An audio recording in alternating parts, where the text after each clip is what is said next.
What's going on, guys? Welcome back to another episode of Viva Nutrition Radio. If you're watching this on video on YouTube, welcome back. I wanted to give you a quick overview of what today's episode is going to bring. Super excited for my guest today. But before we get into that, I wanted to take some time to kind of tell you a little bit more about what's been going on. So if you were one of the attendees for our Nutrition Unfiltered Summit that happened a couple of weeks ago, we wanted to say thank you. Thanks to your efforts and to your attendance, we were able to raise $1,500, which doesn't sound like much, but we actually sent this over to No Kid Hungry. And the cool thing about them is that the fact that they can turn $1 into 10 meals. So if you do the math, $1,500 represents 15,000 meals, which is an amazing thing that we were able to do. So stay tuned for Nutrition Unfiltered Summit number 2 coming out probably later this year. So we were super pumped about that. But anyways, my guest today, her name is Dr. Corina Dunlap. She is a naturopathic doctor, and she came to talk to us a little bit about PCOS and hormonal imbalances in women's health. So it was a very, very needed conversation. I had a million questions for her during our time that we were talking. I was like, oh, I wish we had more time. So there's likely chances that we're going to have to bring her back. But today, we went over a few different things, and some of them were included but not limited to things like naturopathic medicine versus conventional medicine, understanding the role of stress and hormones, understanding really what estrogen detoxification really means, birth control, and whether or not it can actually affect your health positively or negatively, and also including the part about PCOS and resistance to weight loss, which a little bit also we cover insulin resistance and resistance to weight loss as well. So it was a very, very interesting conversation. Of course, way too much information to cover in one topic in 1 hour, but hopefully today you'll be able to kind of listen to it completely. Now, let me tell you a little bit more about Dr. Corina Dunlap. I do have my cheat sheet in here. So she's a licensed naturopathic physician and medical researcher specializing in women's health. She and her doctorate in naturopathic medicine and master's in science and integrative medicine research from the National University of Natural Medicine in Portland, Oregon. She currently lives in Portland, Maine. And funny fact, I lived in Portland, Indiana. So we do have that in common. She completed a 2-year accredited residency with rotations in gynecology, general endocrinology, and reproductive endocrinology as well. She also completed a 2-year postdoctoral research fellowship, followed by a faculty placement at the School of Research and Graduate Studies. Dr. Dunlap's work is frequently published in medical journals. She is a clinician and medical consultant and often asked to write for or to speak in medically trained audiences. So needless to say, we do have a smart cookie in the room here today. So I want to introduce you formally to Dr. Corina Dunlap. Hopefully you enjoy this episode as much as I enjoy recording it. So here you have it. Thank you so much for listening to Viva Nutrition Radio, and see you guys next week. Hey guys, welcome back. This is Coach Andres. Welcome to another episode of Viva Nutrition Radio. I have, as I mentioned on the introduction, the pleasure to have Dr. Corina, hopefully I said that right, Dunlap. She is out of Portland, Maine. She used to live in Portland, Oregon, and we were just talking about that I lived in Portland, Indiana, so we do have that Portland in common. So anyways, thank you so much for being here today, Dr. Dunlap. I'm not sure how you want me to call you, but welcome to the show. Thank you so much for having me. I'm so excited to be here. Awesome. So how about we kind of start from the beginning? So why don't you tell a little bit more, our audience a little bit more about you, who you are, and what is it that you do? Great. Yeah. So my name is Dr. Corina Dunlap, and I have a degree I'm a licensed naturopathic doctor. I also have a second degree in research, which not every doctor does, but I've been just too curious and really wanted to know how to read research, how to conduct research. And it's opened many doors, but also really helped fuel a lot of my passions, because I like to kind of really dig into different topics, and it's helped me do that. So my path into natural medicine really stemmed from my own experience in getting sick, which a lot of people have that kind of storyline behind them. But I was really into yoga. I always have been, went to India, practiced there for 6 months. I was actually working with the World Health Organization at the time as well. And I got very, very sick, mainly gastrointestinal sickness. But when I came in India, yeah.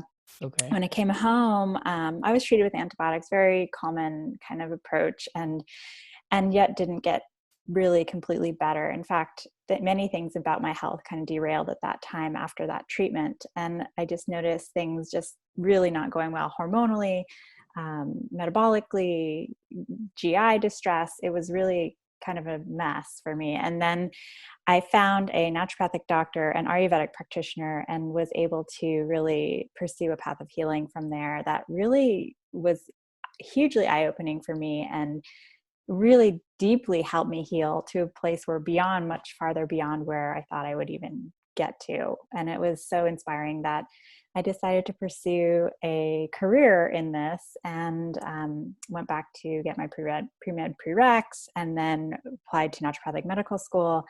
And I ended up going to the National University of Natural Medicine in Portland, Oregon, where I got both my degree in naturopathic medicine and also in medical research. So, and it's just really been completely it is my calling. It's exactly where I've needed to be. And I did a residency afterwards for 2 years. It was focused in primary care and women's health. I did a postgraduate fellowship in research, and most of my research was in topics of in women's health, but I did also some specialty research in Ayurvedic medicine, which was fun. And I did rotations with all different kinds of doctors, but many MDs in gynecology, general endocrinology, and reproductive endocrinology. So a lot of hormones. Wow. And we're going to talk about that today. So that's Yeah, exciting. That's why I wanted to bring you so on. fun. So Yeah, and I continue now. I have a concierge practice in Portland, Maine. I see patients from all over, and I do very extensive workup, very holistic look at someone's health. So I'm not pointed care, if you know what I mean. So I yeah. look at all systems as they're interconnected. It's very important to me. Yeah, that's huge. And Yeah. me as a dietitian, we also like to kind of approach that in similar ways. Maybe not so much on the clinical side of things, but it's more like, okay, let's look at like you as a whole instead of you as just like, here's the diet that it's we're going to do for you. Like we need to look at, okay, where's your like how's your sleep? Like so like stress. Let's look at your labs, so all these different things to try to like, I love that word to use, a kind of like an integral approach to health, which is really what sometimes it's not how it's done here, so which actually leads to a very important question. Like, I guess, like, if you can maybe elaborate a little bit more on what is like naturopathic medicine and how does that compare to just conventional medicine, because I think people don't always understand the difference in how people are treated or how conditions are treated, on both kind of case scenarios. For sure. Yeah, this is a huge question that comes up a lot. Many people get naturopathic medicine or naturopathic doctors confused with a lot of other specialties. And so I'll just highlight right now the differences. But basically, naturopathic medicine, it's a distinct primary care profession that emphasizes prevention, treatment, and optimal health through the use of therapeutic methods and substances to encourage someone's natural inherent ability to heal. And we really take a root cause approach. We believe the body should be treated as a whole, and we tend to view the body and the mind and the spirit as interconnected as well. And we attend a 4-year doctorate program. Our training is very extensive. Many people don't realize how extensive it is, but we go through basic science board exams, very similar to an MD. That's after our first 2 years. The second 2 years, we go through a clinical board exam that includes pharmacology, includes 2 years of nutrition. We get a lot of botanical training, and we get training in IV care and things like that. So it's very extensive. You say you do have 2 years of nutrition as part of like, Mm-hmm. naturopathic. That's really interesting. Do you know how Exactly. many, oh, I'm guessing you know this, but you know how many courses are actually like actual medical school, like not naturopathic medicine, actually how many courses of nutrition they're giving in their entire career? I think it's like what, like 1 or 2 actual courses. It's been as little as 0 to now. I think some degree, yeah, some schools are promoting more because they see it so important. But yes, agreed. It's very, very Wow. little, very So, little. so this tells me, for example, that, like if they're going to see a naturopathic doctor, like instead of an MD, like an NDN, as in like naturopathic doctor, would have a lot more background on nutritional education compared to that conventional medicine, sounds like. Oh, absolutely. This is what we like, we truly specialize in, and we go into such detail in the biochemistry of it, and, all the interconnected pieces that play into our physiology and mental health and Yeah. everything. It's really fun. So, and No, really it sounds great. like it. And thank you for sharing that. I think it's like huge because I don't think I've ever interviewed a naturopathic doctor, and it's enlightening to kind of see, because I think like I would work better with a naturopathic doctor than an MD, and I think it's like we do have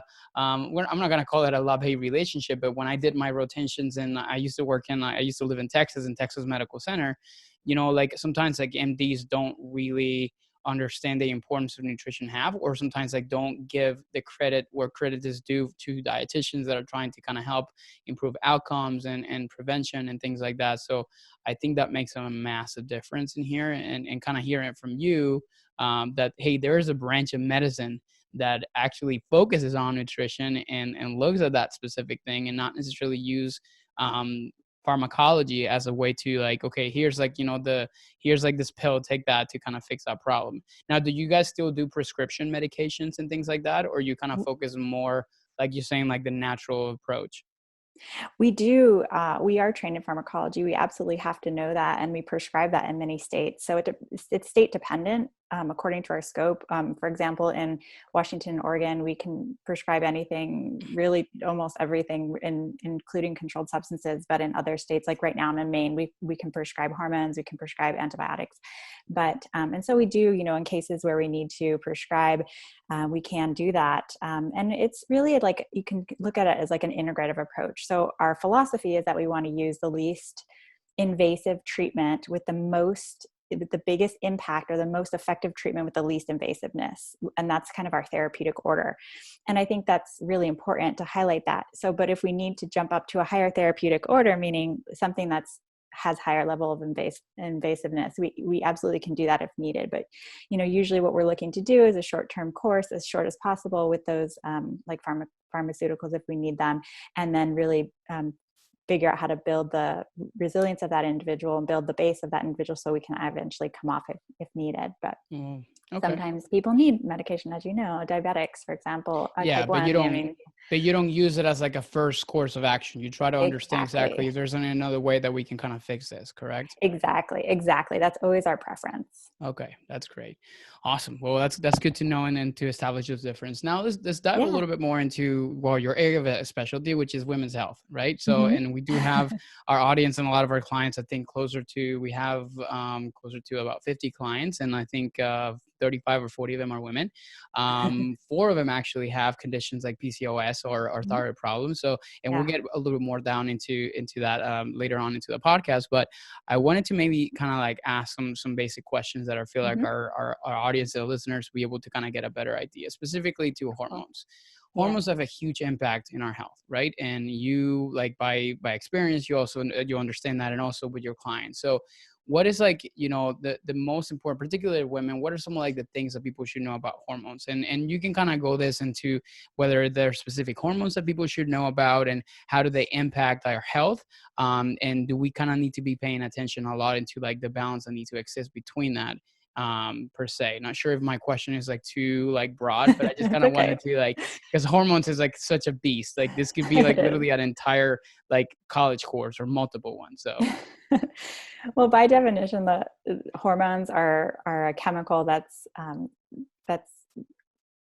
given out by one organ and received by another. So hormones are it's a very broad definition. But when we think about hormones, we think about them existing in a few different categories. We have our sex hormones like testosterone, progesterone, estrogen. We have our adrenal hormones like DHEA and cortisol. We have our satiety hormones, leptin and ghrelin. We have insulin and and we have a lot of hormones to talk about and consider.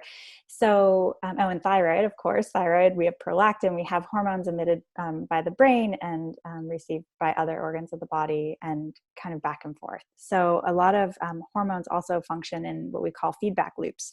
So when the body is producing hormones, there are feedback loops in the body so that other parts of the body can either signal back to decrease that production or signal to upregulate that production. So there's a lot of complicated mechanisms going on because of the feedback loops. Excuse me. But the feedback loops are really interesting too. And they're part of our body's natural intelligence that helps us protect ourselves from too much or too little. Okay, that makes sense. So, and how, like, is that, like, for example, because like when we look at specifically to women, I feel like there's a lot more loops going on, right? So there's a lot more intricacies that kind of come in place into this, and with that, obviously, more opportunities to see imbalances. So maybe, like, what are like some like the biggest like imbalances that you see in women that maybe sometimes are not taken care of? Or in some cases, for example, we work mainly on weight loss, and sometimes women are attributing their lack of results to many things that sometimes are just beyond hormonal kind of changes, or sometimes they blame it all on hormones. It's kind of like a two-pronged approach. Like sometimes it's like, oh, I can't see results because my hormones are jacked up, or I just can't see results because this diet is not working. So what are some of like the kind of like the biggest imbalances that you see in women, and specifically what hormonal imbalances that you see? Yeah, sure. Yes. So I like to think about our hormones that I like to say this to women too. It's usually not just about our hormones, but usually the hormones are playing a huge part. But we have to think about all the organs that are impacted. So some of the biggest hormone imbalances that I work with for women are cycle health hormones. So we're thinking about our progesterone and our estrogen. Specifically, mostly for women, we're thinking about those two. And we'll talk about testosterone when we talk about PCOS. I know we're going to talk about that. So Yeah. For estrogen and progesterone, we have one of two very common hormone imbalances, one being estrogen excess, which is truly an excess. Another is progesterone deficiency, and in turn, a relative estrogen excess with that progesterone deficiency. So both of those can cause different types of metabolic impact or factors, such as, especially what women experience are often things like irritability, mood changes, and bloating and water retention. So, and we see in both of those, both sides, we see that happen. So one of my first things that I do with women is help them figure out how we're going to balance out their cycles and how we're going to balance out those hormones. That's really important. And then another big hormone concern that comes up for so many women, it's more common in women, but it also exists for men, is a thyroid hormone imbalance. So we know that our thyroid is extremely sensitive to things like stress. So is our cycle regulation and our progesterone and estrogen balance. But thyroid hormone is extremely sensitive to stress and all types of stressors, from emotional stress to sleep stress to what we're eating to when we're working to traumas and things like that. So thyroid is hugely important in how our metabolism works. And so thyroid is one of the first things I look at when I do a comprehensive health analysis for my patients, my women. I'm checking their thyroid always. Okay. And that's really interesting. And we've had a few people coming in to talk about thyroid, and I wanted to kind of get your input on that too. So it sounds like, just to kind of recap on this, so like the biggest imbalance you a lot of times see is like, from the metabolic standpoint, which, is related to many different things, is thyroid. And then also from like the sex hormone standpoint, you're going to have the estrogen and progesterone kind of like imbalances that exist. So, and you talk about a little bit more about stress, and stress impacts a lot of this different hormones. And we are, as the time of this recording, we're actually in the middle of a very stressful time globally, which is obviously this COVID-19 pandemic. So, and many people are either related to whether it's like they're getting, laid off from jobs, or just simply like being locked up at home with kids and all kinds of different things like that. So stress is probably at an all-time high for many people. For others, it's not the case. So what is like the impact specifically to this like areas, this imbalances that you talk about, thyroid, estrogen, and progesterone? What is the impact that stress have on this? Because it sounds like it's kind of like a like a change of reactions, right? So stress causes imbalances in this can be causing imbalances in your weight loss, for example. That's kind of like the main goal. Exactly. So what Yep. is the connection here?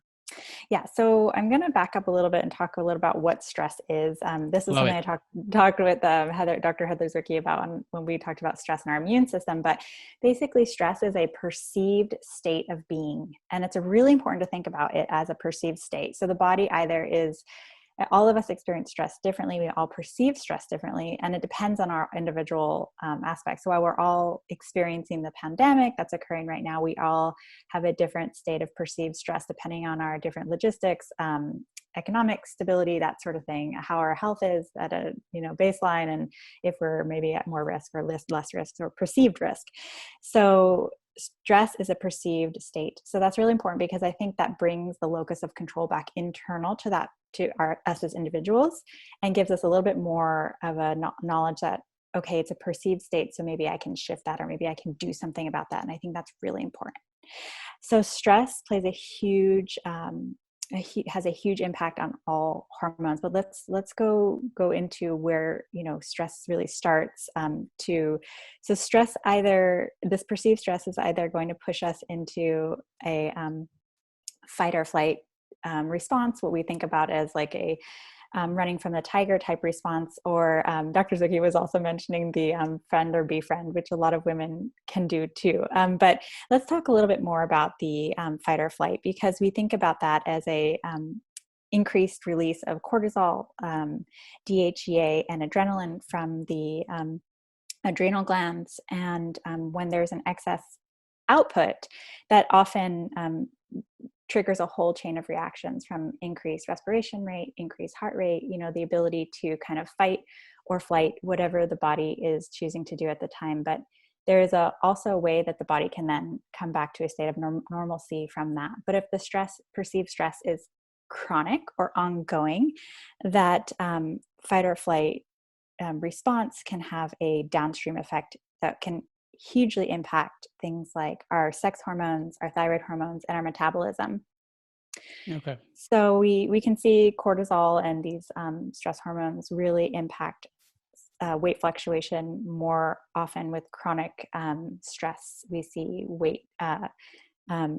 we see a increase in weight gain and difficulty with weight loss, but it can also instill a weight loss for some people more than Really, yeah, makes Mm-hmm. sense. And I guess like something important, and I love the analogy of like running from a tiger, specifically living in an era of like Tiger King. I'm not sure if you've heard of that show, Oh gosh.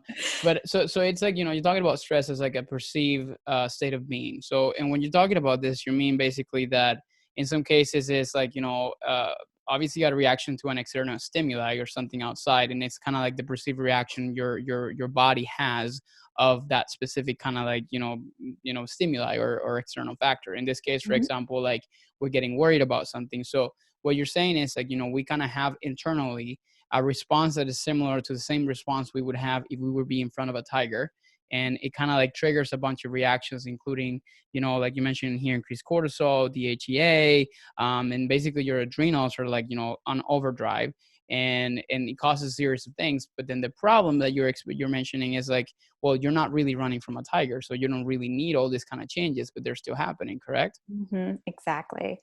And one of the big things that also happens that we haven't really talked about quite yet, but is this release of increased blood sugar, and then the hormone insulin.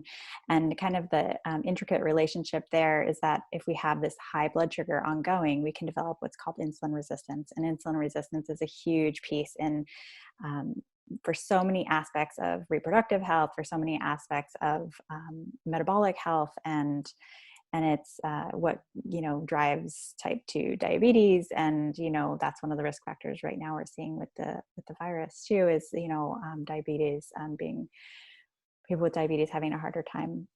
But it triggers a huge host of reactions. And like I said, when we talked initially, it's not just like one pathway, it's really so multifaceted.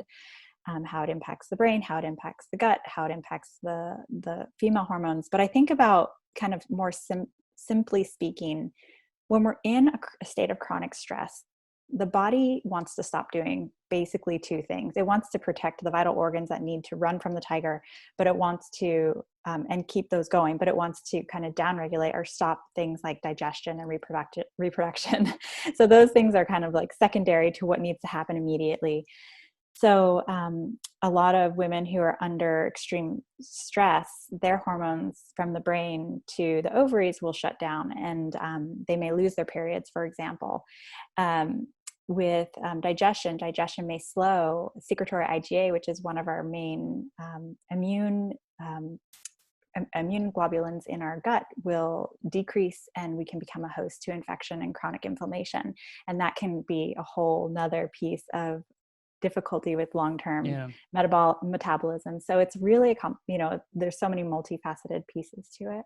Yeah, and so you're saying it also digestion is affected specifically under a situation of chronic stress. Exactly. And I'm guessing this is also going to be leading to like things like, my fiance / wife to be next week, we're supposed to make that happen. But she experiences a lot of bloating, really bad bloating. And she posts on my social media very often about this. Like, 'cause sometimes like she wakes up and like she looks like she is pregnant, quite literally. So there could be a connection between these two things, specifically through stress. And I'm sure bloating has many other kinds of, causes, but it sounds like, there's definitely a connection that exists between those two things, correct? Oh yeah, big time.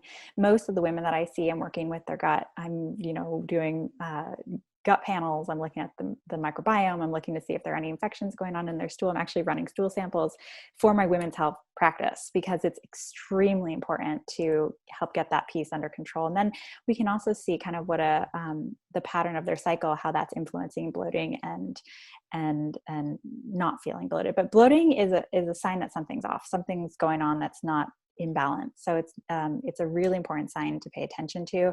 And yes, chronic stress can absolutely get that bloating to continue or perpetuate by way of overgrowth of bacteria that we don't want. And that can set us up for a kind of dysfunctional crosstalk between our bacteria, the bacteria that are helpful and the bacteria that are not helpful in the body. And that can lead to other things in the body from all sorts. Is that some of the things that you look at? I'm super curious as to when you're talking about specifics to when you're doing panels and microbiome and stool tests, like what are some of the things that you look for in women? And maybe I'm sure like it's difficult to kind of get into the specifics, but what are some of like the things that would maybe say, oh, like this is a flag, like we may need to work on this? Is it more based on bacterial like profile, or is it more these are some of the things that are a little off that need to be corrected? Yes. So one of the things I look at that's really important for women is how are they detoxing their estrogen?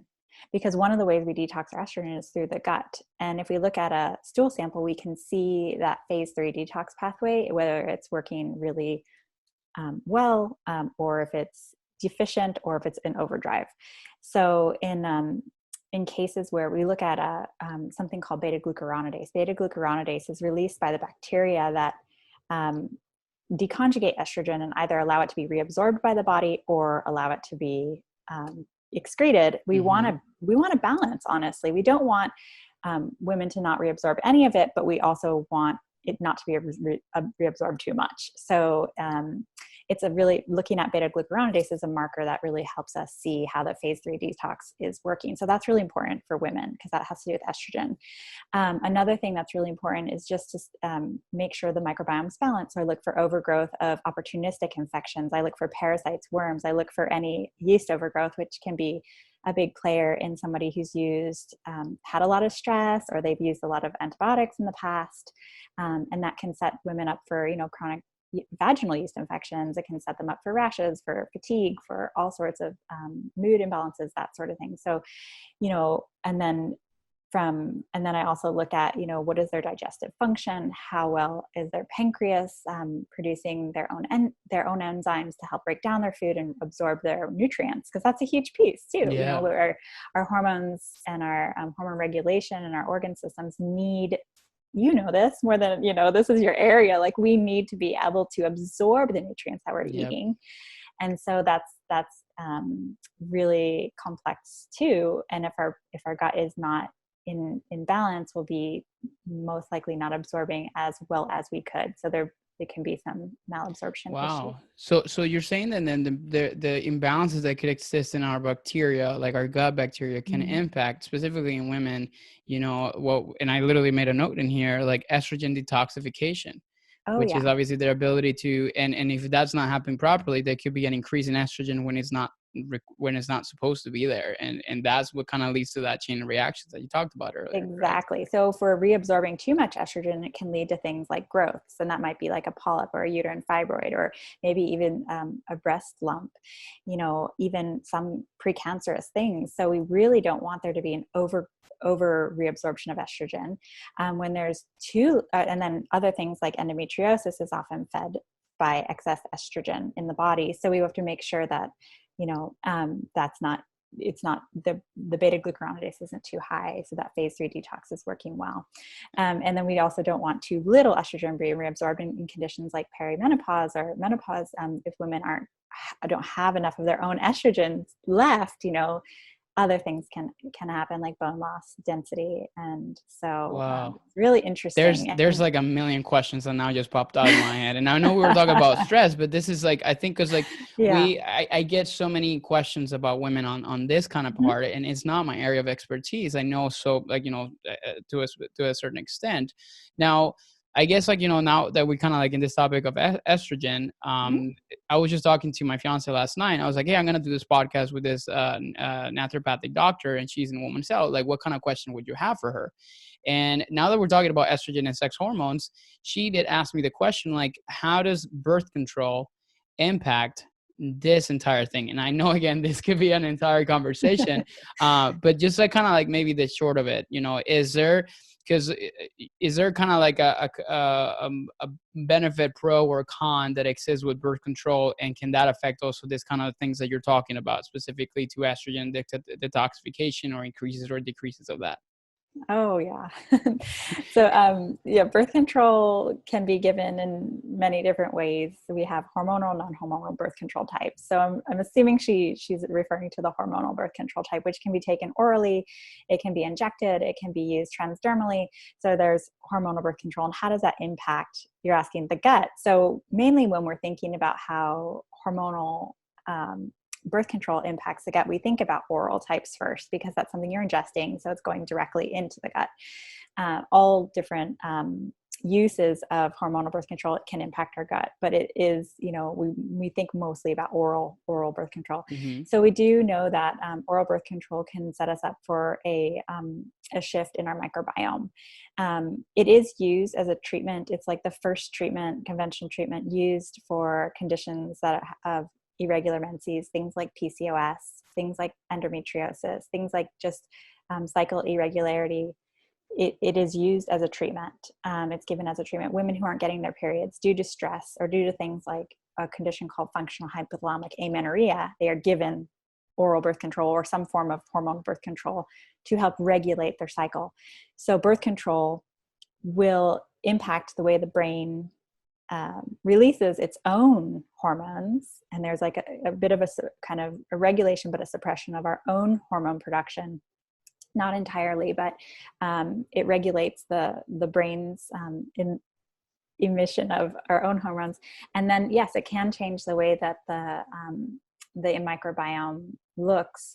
And typically, we see, especially what we see is when women come off of birth control, they have to rebalance. A lot of things they notice can come up post birth control withdrawal, hormonal birth control withdrawal. And those are things like acne, sometimes difficulty with bowels, changes in bowels, bloating, gas, that sort of thing.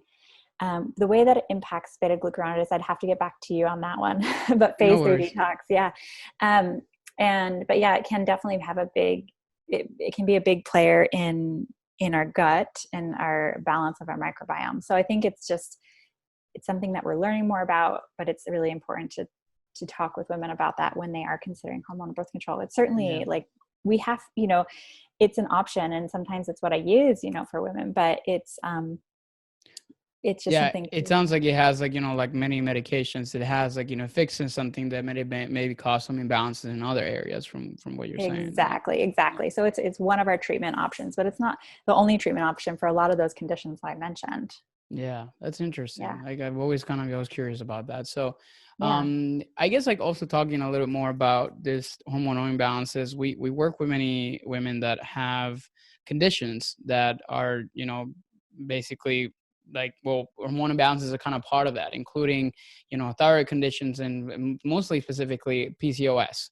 Can you maybe talk, and I don't even think I've ever brought anybody in the podcast to talk about PCOS. And now that we have so many clients and people that we've encountered that have had this, what is PCOS, and what are like maybe the main characteristics that kind of define it, from like Mhm. the hormonal and metabolic standpoint? Yes, of course. PCOS is the most common endocrine or hormone disorder in women. It causes a ovulatory dysfunction, which means basically that the body is not one of the factors, and one of the standards by which we diagnose PCOS is by measuring whether or not a woman is ovulating. And if she's not ovulating, she's not producing progesterone efficiently, because it's that remaining cyst after the egg is released that produces progesterone. Mm-hmm. And if there is not progesterone, she's going to experience a whole host of other factors. But it is a complex condition.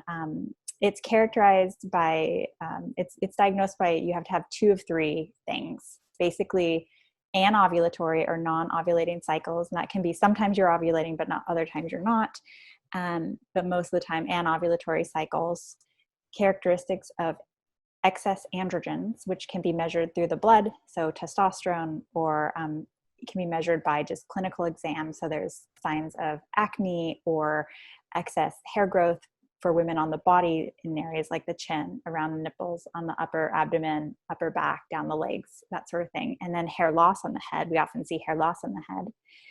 And that's two. And then the other sign of PCOS is what we call the morphology changes of the ovaries. And women can develop these like immature follicles that are very abundant, and it can look like a sign. We call it the string of pearls. It can look like many Mm-hmm. kind of medium to small size follicles that are around the ovaries. It's not a normal looking sign of an ovary that doesn't have PCOS. So you can have polycystic changes on the ovaries, but you don't have to.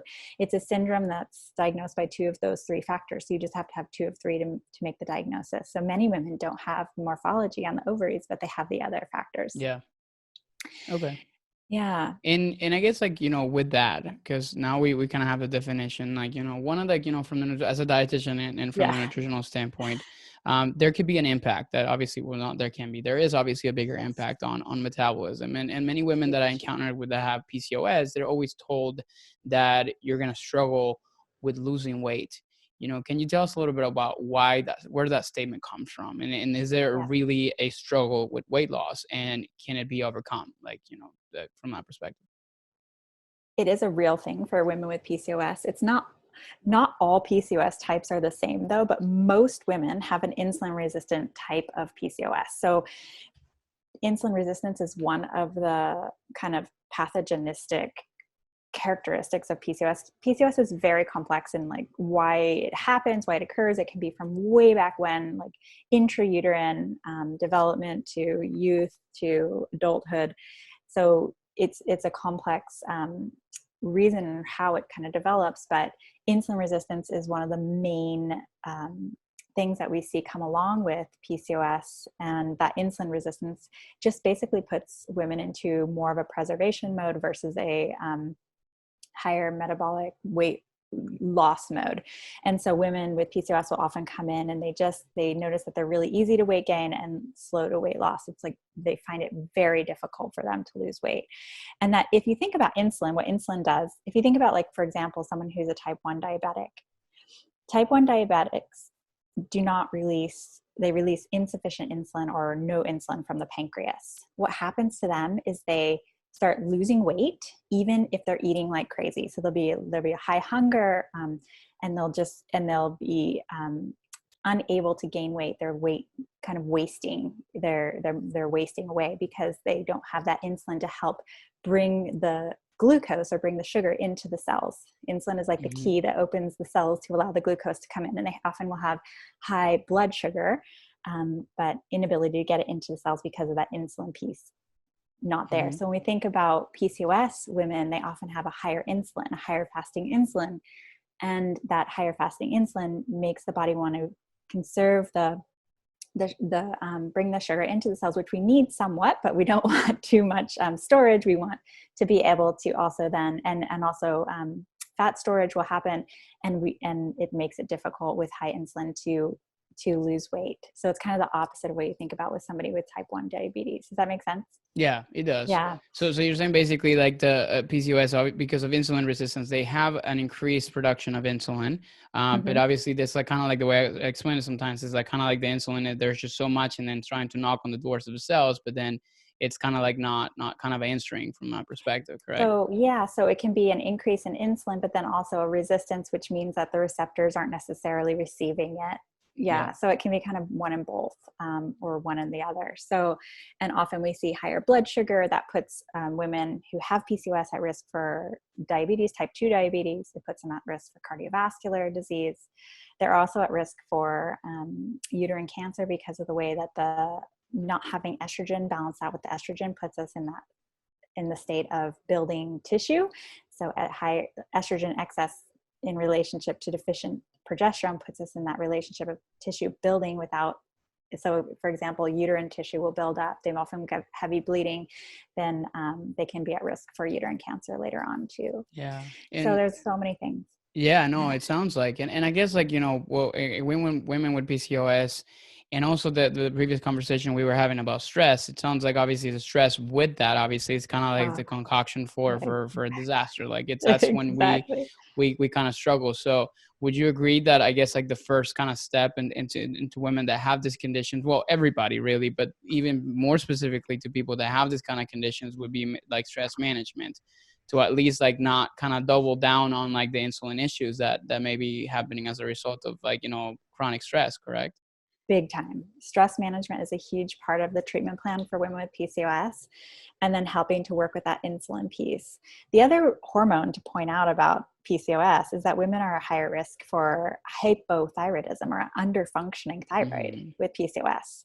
An underfunctioning thyroid will also cause the body to gain weight easily and have difficulty losing weight. It will also change the microbiome. So if our thyroid is not functioning properly, it can make us more likely to have, for example, leaky gut and ulcers of the stomach. So, there's a whole change of the microbiome that occurs with hypothyroidism.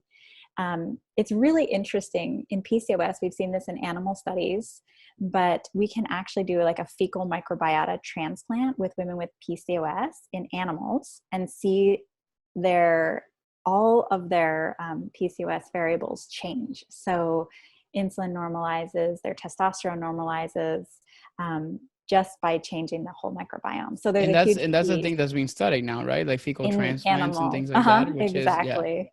It hasn't been done in humans yet, but in animals we've seen that research. So there's a big microbiome piece with PCOS too.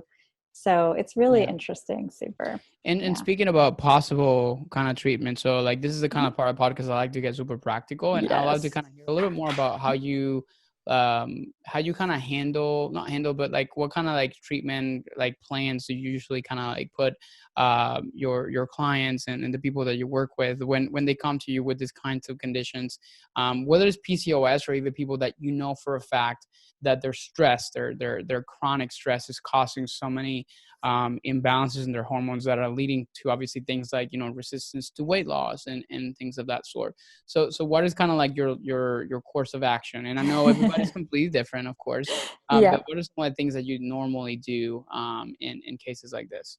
Yes. So it's a multi-pronged approach. We have to work on the stress like we were talking about, but we have to work more. Also, there's a kind of imbalance in like the carbohydrate metabolism. So we have to really, really focus a lot on the carbohydrate intake, because often women with PCOS have more difficulty metabolizing carbohydrates. So, we want some, but not too much.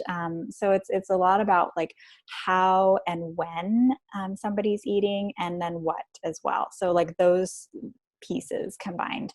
Women with PCOS often do much better with very vigorous exercise programs. It doesn't put their body in a state of not ovulating. It actually helps them ovulate better. Women with PCOS often do better with some form of intermittent fasting. So usually, I'm helping coach them through that, but it's very kind of individualized. So I think that's important to point out. It's not just like a prescription that's given kind of across the board, but I work with different timings for what that means for different women. I'm a big pusher for that kind of stuff awesome. too. Like, that's great. Intermittent fasting. Yeah, that can really help the microbiome shift too. So I think that's a big piece of it, because it can help feed the healthy bacteria that feed off of our secondary byproducts of digestion, which they need a rest, or they need like a break from digesting in order to feed the good bacteria. So a lot of times what I'm doing is I'm ensuring there's adequate exercise. I'm making sure that there's decreased toxin exposure. I'm checking their thyroid, making sure their thyroid looks good. Things like certain nutrients tend to be deficient in PCOS, things like vitamin D, omegas. I'm looking at B12. I'm looking at other micronutrients and minerals that tend to be deficient in PCOS. One of my favorite things to give is a pseudo vitamin known as inositol. Inositol has been studied alongside metformin. Metformin is a pharmaceutical. Oh, inositol. Yes, I have recommended that in the past. It's good for like, tell me a little bit more about that. Yeah. I have heard it from some people, and I have recommended it in the past. But it can help, right? Yeah, it can really help with the insulin resistance. So that's kind of its main mechanism of action is to work with the insulin uptake and regulation. So and it's been shown to work effectively when even compared to metformin, which is a drug that we will give women with PCOS to help regulate their blood sugar. So it's been shown to be effective, and also very it can be very safe. And so I love giving inositol. But like I said, it's important to know what type of PCOS somebody has. Most of the time they have an insulin resistant, higher blood sugar kind of PCOS. But there are other types of PCOS that you have to be a little bit more careful with. But inositol is also nice for stress. It can decrease anxiety. It helps with fertility. Often women with PCOS have trouble with fertility. I do a lot of fertility care. So I work with a lot of women with PCOS. And then in terms of, so there are other things that I work on in terms of giving, like zinc, selenium, that sort of thing. I really want to help them ovulate regularly. So I really work to get that cycle normalized. A lot of times the cycle is really far apart, so they're not bleeding for longer than 35 days. Sometimes they're not bleeding at all. And we want them to be ovulating and bleeding regularly. So I look to get that cycle normalized. From the metabolic standpoint, I wanted to kind of ask your input on this, and not sure if it's something you know or not. And one of the things I've experienced with many women with PCOS is the fact that sometimes, it depends on how they're reporting food intake, but sometimes it's like they're, in a way, sometimes like don't eat like barely anything at all, and I feel like they kind of creates a lot of resistance in the process. Do you have any experience with that as well? Yes, it is true that when those metabolic pieces are kind of not working efficiently, women can decrease their calorie count to way low and still experience this kind of weight gain or difficulty with weight loss. So what I try to do is break up whatever pattern they're used to, and some days allow their body to be in kind of a bit more of a fasting mode, and some days to be in well-fed mode, because we don't want the body to think that it needs to conserve and preserve and not break down or allow for lipolysis or decreased, for weight loss. So, and then the intermittent fasting can really help with that too. And I just try to coach people out of the calorie count kind of mentality, because it's so much more about insulin, like we talked about. Like I said, gave an example of the type 1 diabetic who can eat, but their insulin is so low that they're not gaining, so it has a lot to do with, so we think about high sugary foods. So The Yeah.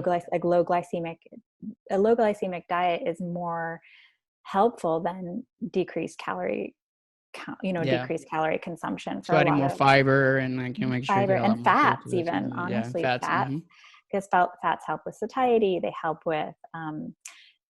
They help just with the overall decrease in insulin and insulin resistance. So it's actually really helpful to have fats in the diet. So I think about like, lower carbohydrates, lower refined sugars, low glycemic type of diet, and then eating during the key windows, not too late, during our high metabolic window, which I think of as, mainly through like the later morning to the early evening, and then really stopping at a good early hour before bed, and then getting the whole process going Nice. again. And from the stress management standpoint, like what are some like your favorite recommendations? I saw some Yeah. on your Instagram account and I thought they were pretty cool. So Yeah. like I'm sure like all listeners would love to know what are some of the things that you do for some of that stress management. Yeah. So I think about things more about like what we do is more powerful for stress management than what we take even. I have a lot of taking things though that I give Yeah, people yeah, for of stress. course. I have so many women that come to me with such anxiety. But for stress management, one of my favorite things is exercise. And you know this too. But basically even short spurts of exercise. And I was talking to Karen Krishnan about this of Microbiome Labs, but basically short bursts of exercise, even like 5 to 10 minutes of like vigorous, even hit workouts or some type of weight resistance type workout can help influence the short chain fatty acids in the gut. Those short chain fatty acids can really help with that metabolic repair and function. It can help change the microbiome. So that really is great. And it's also just like helps relieve some stress and just some steam for people. And it can help get you into kind of a more calm mode. And then also doing some form of meditation is can be so helpful. And for me, I'm the worst meditator. I will just admit to that. I'm just, I know meditation is hard, but like, I think I'm just also like a busybody, and that's just part of my personality. But so what I do is I try to give myself like a 5 to 10 minute window after a workout, and my workouts, are efficient, but then afterwards I can sit more easily. I think I got some of the wiggles out or something. Like I Yeah, needed to no, like, I agree. but it really does help influence the way that our that perceived stress, and so it's like, remember going back to the idea of perceived stress. And then just helping with like if sleep is not if sleep is deficient at night, if we're going to bed too late, it can induce more stress during the day. So helping with that sleep cycle at night. And then there are great herbs and amino acids that I use to help decrease stress. Some of my favorites, things like passion flower, passiflora, chamomile. I love ashwagandha, rhodiola. Those are some of my Oh, those are favorites. good. I've recommended ashwagandha and rhodiola in the past. Yeah. Yeah, so those are like, and so you use that also for like stress management as well. I know they Mhm. can impact many different positive things. Oh So yeah, I use those for stress. interesting. Yeah, I Yeah. think Dr. Stricky also mentioned about, and I know you had her on a library recently about I think passion flower, which is Yeah. another big one that she uses. Oh yeah, yeah. It's really great. And you always have to make sure people don't take things without the advice of their doctors. Yeah, There are many of course. conditions where it's not appropriate. Like for example, in pregnancy, we want to be so careful, and there are medical conditions where it's not appropriate. But that also we want to check with drug herb interactions. And not Yeah. everybody, it's a good different botanicals. They're so multifactorial. But I also really like amino acids that we get, in our proteins and our foods. But things like L-theanine, which comes in the green tea leaf. Like I Mm-hmm. drink green tea every day. I love it. But it's also because it gives me like that boost, but it gives me that calm too Yeah. because of that L-theanine. L-theanine is really powerful, and it can help decrease our perceived stress. Nice. Well, there's so much stuff that we can still talk about, but I want to be respectful of your time here today. We're definitely gonna have to bring you back to talk more like in detail on some other things that we kind of discussed today. Yeah. But before we actually kind of close this up, Dr. Dunlap, like why don't you maybe I like to do like what we call like this rapid fire question. So it's just like the first thing that comes to your mind. So it's just like a Okay. good way to kind of finish up the podcast on a good note. So Okay. you ready? Yeah, I'm ready. So first question would be, what is your favorite movement or exercise to do? Yoga.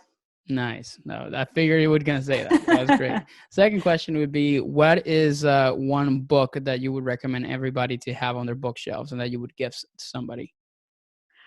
Oh my gosh, so many. I think my favorite recently is called Atomic Habits by James Clear. Yes, I love it. It's been a very common recommendation. I just did Yeah. a workshop on how to break bad habits and Mm-hmm. like the anatomy of a habit and everything. So those are like, Exactly. huge ones. So Atomic Habits with James Clear. Write that down, guys. The third question would be, what is either a podcast, YouTube channel, or a place that you kind of find somebody to be a really good resource of information, whether it's in your topic or nutrition or something that you would definitely recommend that you look up to? I don't know if I'm going to have a good answer to that one because It's all good. You don't have to. I dig into the research every day. I go into PubMed, so I use PubMed, but like that's, There you go. very, yeah. So you want to come some research, go to PubMed. That's going to be a go to first PubMed, thing. yeah, first Yeah, thing. good. And then the last question would be, if you were stranded on a desert island for the rest of your life, you could pick one food to have for the rest of existence. It could be a compound food. It could be a simple food. I'm going to give you the free reins on that, but what would you choose? One food. Oh my goodness. I would, I love citrus of all sorts, but I don't think it would sustain me.